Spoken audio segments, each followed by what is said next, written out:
welcome to Fintech Focus TV with me, Toby, and delighted to be joined today by Andy Harding from Openpay. Andy, how are you? I'm very well, thank you. Very well indeed. How are you? I'm very well, thank you. Trying to stay safe and at home and everything, and it looks like you are in the background there as well. Yes, enjoying some of this nice weather. At least we've got, with all this madness around us, these unprecedented times, at least the sun's out. There's been various bonuses to it, and that's been one of them, hasn't it? Listen, you've got a fascinating company in Openpay, and originally from Australia, and has been growing in the UK, I think now for just over a year or so, hasn't it? So, can you give us a bit of background to the company and your role in it? Sure. So I'm the UK Managing Director for Openpay. We're an Australian headquartered business, and we were founded in Australia about 5-6 years ago. We're a buy now, pay later payment solution, or as we call it, buy now, pay smarter. And we're the latest generation of buy now, pay later solutions. We essentially partner with merchants to allow their customers to take a transaction and to repay that transaction off in equal monthly installments, repayments. So they take the goods away with them at the point of purchase, and they pay an initial installment up front, and then typically they'll pay back the remainder of that purchase over 3 or 4 months. And what this does is essentially gives customers control over their cash flow. So rather than putting all on a credit card and incurring huge interest bills as a result, what they do is it enables them to align the purchase repayments to their payday. So they can take out a purchase today buy a washing machine, and then if the washing machine is £200, they get the opportunity to pay it back, let's say, over 3 months in 4 equal installments, £50 up front, and then 3 monthly interest-free installments of £50. So they only ever pay the cost of the washing machine. There's no interest ever, and essentially this gives customers great control over their cash flow rather than having to incur all the cost up front. And cash flow is one of the words we're probably hearing more than any other at the moment, and it's plastered all over the news. It's every bit of advice that you're hearing on social media, etc., etc. Puts this as one of the most critical parts of how everyone has to deal with this this crisis we're right in the middle of. I think we talk is week 3 now of lockdown we're in at the moment, or maybe 4. Lose track of it, along with the days at the moment. The days just merge into each other. It's a very interesting situation for you guys to be in, and providing a real solution to a genuine problem for society at the moment. How's that working for you? What are you seeing in the market right now? Yeah, Toby, exactly as you say, this is a very challenging time for an awful lot of consumers who find themselves in some element of financial hardship with reduced salary or even worse. And so what we're essentially doing is providing them with an element of control over that cash flow, and so that they can spread a payment over a number of months, so they're not incurring it all up front. And because we allow customers to repay flexibly back on a monthly basis, it's aligned to their payday. So it gives them the opportunity to pay it back. And if they've got a reduced salary as a result of COVID-19 or hardships on their business, etc., it just gives them that little bit extra flexibility to afford things that they want and need in their daily lives. And as a relatively new business in the UK, this is a wonderful opportunity, to add value to this marketplace, to help people out, to provide it. I imagine still though, with a relatively new company, getting that message out to the spectrum of people where I think you can help must be challenging as well, right? Yeah, so we're a new business in the UK. Although we've been going in Australia for 5 or 6 years, we started last year in February and really started to accelerate the back end of last year.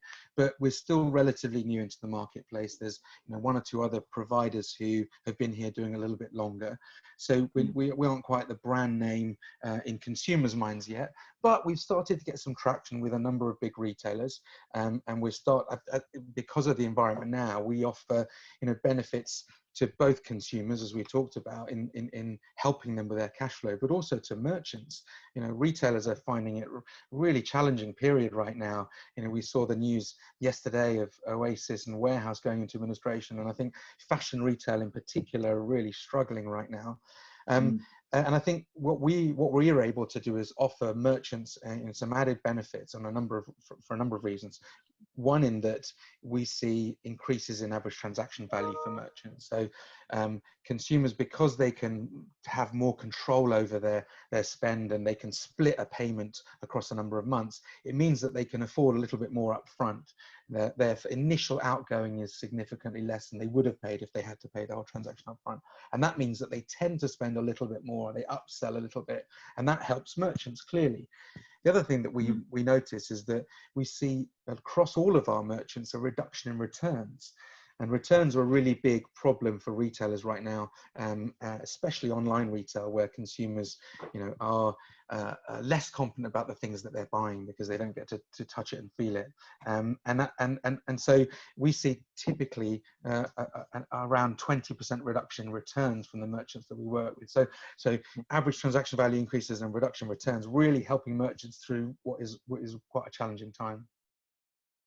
And e-commerce is probably growing at a rate of against any other sort of industry at the moment. It's one of those sort of areas, and I think we were talking before about some of the difficulties in things like clothing and such like. But obviously, there's big opportunities in office furniture in your home office. There's things there about rowing machines. I think you mentioned table tennis tables, and I remember trying to buy my son a bike for his birthday just before everything locked down, and there was about one left, which was challenging at the time. Tell us about what your view of the future of e-commerce is, and certainly the immediate term, but also the longer term, and what that means for everyone. Yeah, so well, with so many stores closed, all bar the the most urgent needs, key worker stores, I think the need for e-commerce, for businesses to really embrace e-commerce has never been more as large as it is now. And so I think e-commerce has grown tremendously over the course of the last 20 years. I mean, I've been worked in retail and e-commerce for similar length of time, and we've seen double-digit growth for many years. But now with the inability to buy things from shops, e-commerce has become critical for everybody in getting day-to-day goods that they need, like food, etc., but also still things that people want. As you mentioned before, we talked about table tennis tables and exercise equipment and things that people want in this these unprecedented times. So e-commerce now is really the main channel for most people to receive goods. And I think that presents a whole series of challenges for many businesses. If you haven't embraced e-commerce and you haven't got a mature e-commerce operation for your business, you've obviously started to think about it and starting to think about the types of services that you're going to need to build or introduce into your proposition that you may not have used before. And whether that's you're a restaurant and you're now starting to think about how you do delivery, and so you're looking at partnerships for that, or whether you're an existing retail business who has a delivery service already, but how can you upscale that and improve your performance? And payment methods is one area. There are many other areas where retailers are embracing technology in order to see better engagement with their consumers and fulfill consumer needs. And the consumer needs right now are very different to where they were even 2 months ago. And I think this changing dynamic is presenting a whole series of pressures on retailers. But it's a good time to innovate now. I think this is where a lot of the winners who come out of these challenging times will be the ones that are making the right investments and the right decisions now. Because yes, everybody needs to cut costs and manage their cash more carefully, but those that make the smarter investments, I think, are the ones that will come out the other side more successful. It's an interesting aspect for you as well, because I imagine as you say, a relatively new business on these shores, it's a time of I imagine significant growth for how things move for your business, with more need for the service and more recognition of the service, etc., etc. I presume it's not initially a work from home organisation, so it's an office based company. It's interesting, actually. We've always had a very flexible approach to working from home as a fintech business. I think Yeah. we want to attract the best talent, the youngest talent in the market, and I think we've been successful in doing that. But I think part of that has been having the right work-home balance, work-life balance in the way that we operate. So yes, we do have an office in London, in Paddington, but we've had a very flexible attitude towards working from home. So actually, because we're an Australian founded business, we have to spend an awful lot of our time on, video chat, talking to our colleagues at often antisocial hours. So we're actually quite used to it as a business. So it's not been as a big a shock to us as I think it might have been to some businesses. But just like everybody, we're having to adapt and come up with new ways of working. So tell us about some of the things that work well for you with that adaptation. I mean, there'll be people there who are watching this and thinking, right, we're struggling through this. As a company that's sort of more versed in that, what are some of the sort of tips and things that will help people watching this that you guys have been doing that's been getting you through the darker days? Oh, I mean, that's a great question. I think, you have to be used to be talking to people through this different medium. I think you just get used to it after time. And I don't think I can give anybody lessons on how to do that now. We're a month into lockdown, I'm sure most people are pretty used to, how to use video services now. I think for us, we've been trying to ensure that the health and well-being of our staff is paramount to the way that we operate. So yes, we've been doing work calls like this and conversations on a work front, but we've also tried to keep the social aspect to our business going at the same time. So we spent, we have coffee catch-ups and we have quizzes, and we're doing a lot of the sort of fun stuff aligned to the conversations like this, so that we ensure that people who are on their own or don't get the opportunity to go out as much because they don't have a garden or they're in a block of flats or something, is that those guys are still engaged and safe and healthy. And I think that's really critical for me as a leader of a team. We want everybody to come out of this healthy and come out of this in the right frame of mind. But what's interesting, actually, I think, is the debate that's now going on, not just in our business, but I think across other businesses that I'm involved with and other colleagues and friends in the industry, is about the new working relationship that people will have with business and home. And I think, a lot of people who I've spoken to, more traditional businesses who frowned on working from home in the past, have now been forced into this new operating model and have realized that actually it's quite an effective way of working. And so, and of course, you get so much more time with family and at home, and not wasting a lot of time traveling and commuting, or money traveling, commuting. So I think there'll be a different contract actually between employees and employers as we move forward.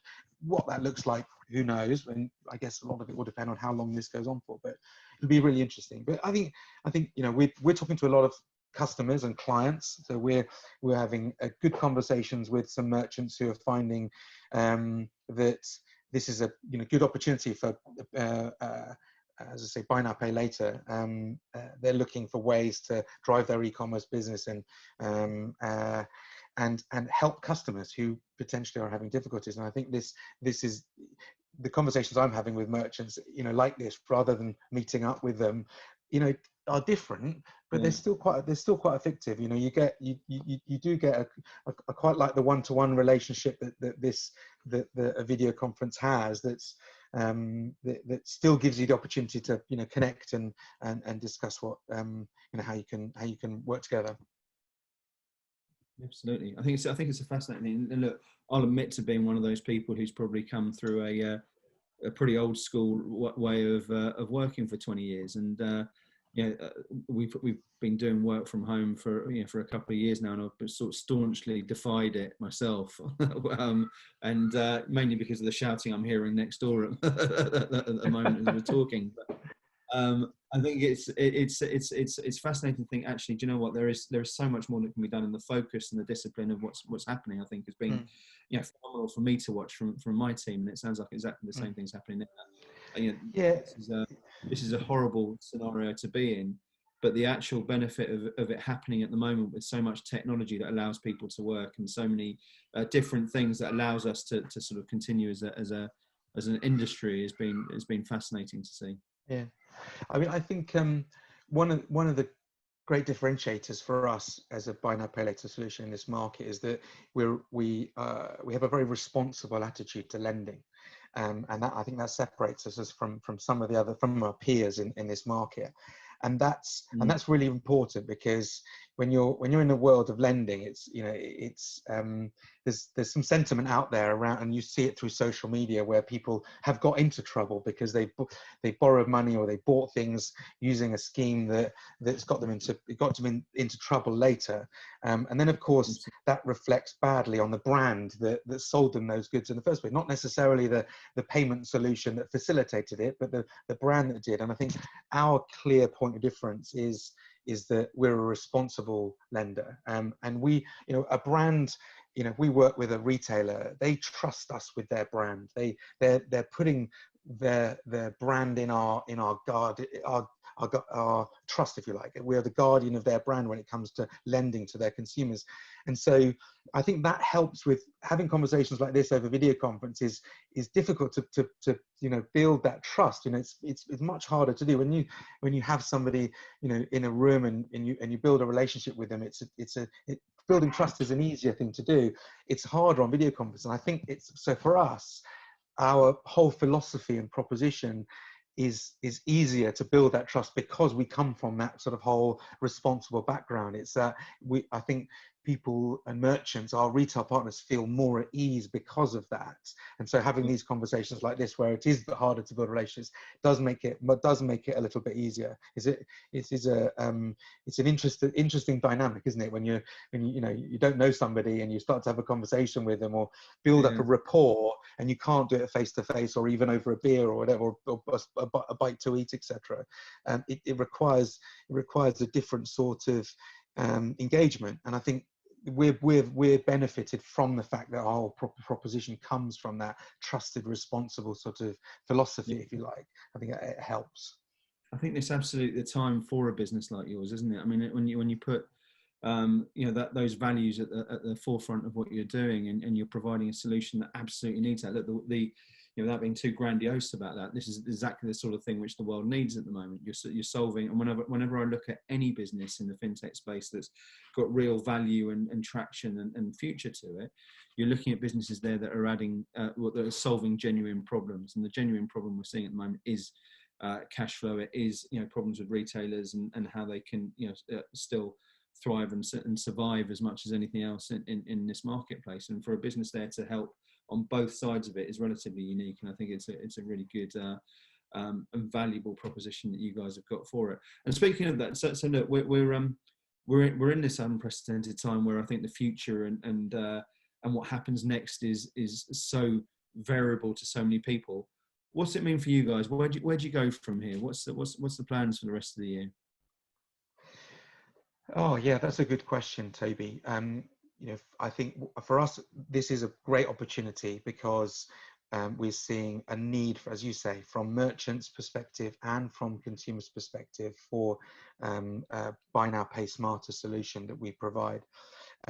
We're looking to engage with as many retailers as possible. We're having lots of good, fruitful discussions with retailers right now. It's a little bit more challenging for us to connect with them, because we don't get the opportunity to go to conferences or any of the usual business development opportunities that one might have. It's very much on the phone and via email. So a bit more challenging for us as a B2B solution provider. But we see, I think if I'm being honest, I think that probably the lockdown's going to last another couple of months, at least, I would say. Then we're going to have a bit of a long tail effect after that, where the world will change a little bit. There won't be as much traveling to work, etc. The contract between, as I said before, between businesses and its employees will change. Whether shops open straight away, and we'll have to see. But I think as we go into the latter part of this year and in towards peak, and we get into Christmas, retailers will start to think about and accelerate their thoughts about investing in solutions, etc. And so, my appeal to those retailers actually to start those conversations now, as I said before, is innovate now. Don't sort of wait and rush, when it comes to peak. Because I've worked in retail for a long period of time, and it's always the way. You're trying to cram in as many technology changes and advancements as you could before the close down, your technology closed down prior to Black Friday. And this year will be even more of a rush, because consumers will start going back into stores, and the demand will grow very quickly as I think, I have no crystal ball, but I would imagine hopefully things will improve by then. And so the rush into peak will be even more pronounced and even more of a steep curve than it is under usual circumstances. And so, retailers and will be looking to add solutions and figure out ways to add value to their consumers. And I think that the time to start thinking about that is now. So these are the conversations we're having with our existing retail partners, and also those merchants that are interested in launching buy now, pay later solutions on their sites.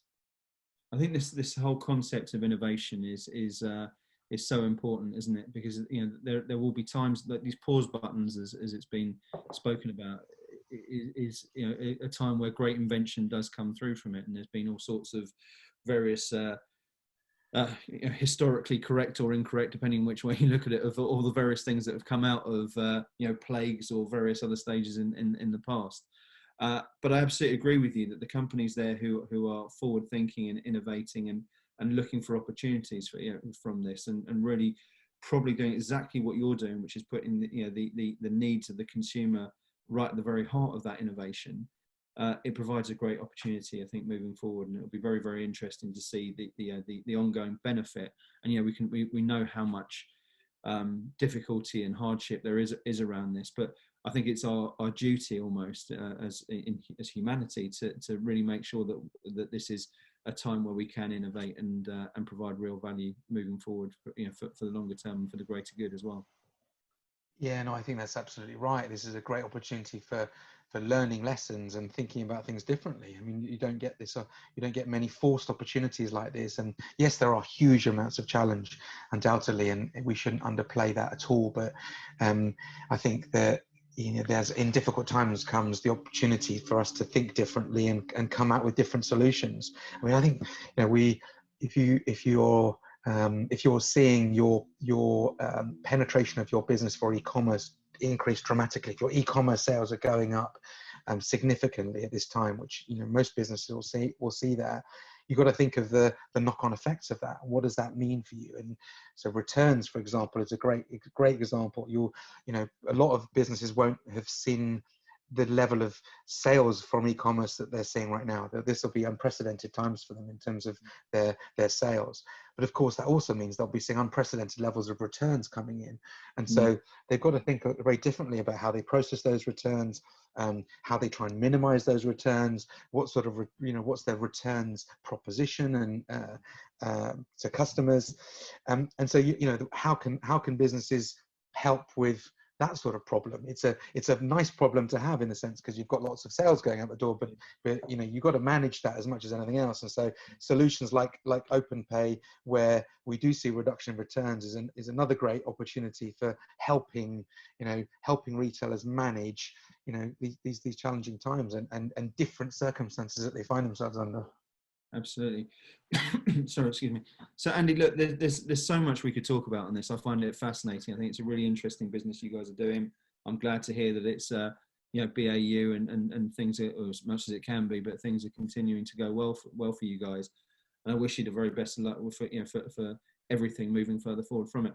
People have been watching this and I'm sure interested in your story and the business and what you guys can do for them. What's the best way of getting in touch with you? The best way to get in touch is to go to our website, openpay.co.uk, and on the website it gives all our information about how Openpay works, how easy it is to integrate with your technology platforms as a retailer and as a consumer, what the benefits are to taking out an Openpay plan if you see Openpay on one of our retail partners' websites. And there's a whole contact us section on there, and with a phone number and an email address to get in touch with us. We also have a Facebook channel and a Twitter channel, so you can get in touch with us through the usual social media.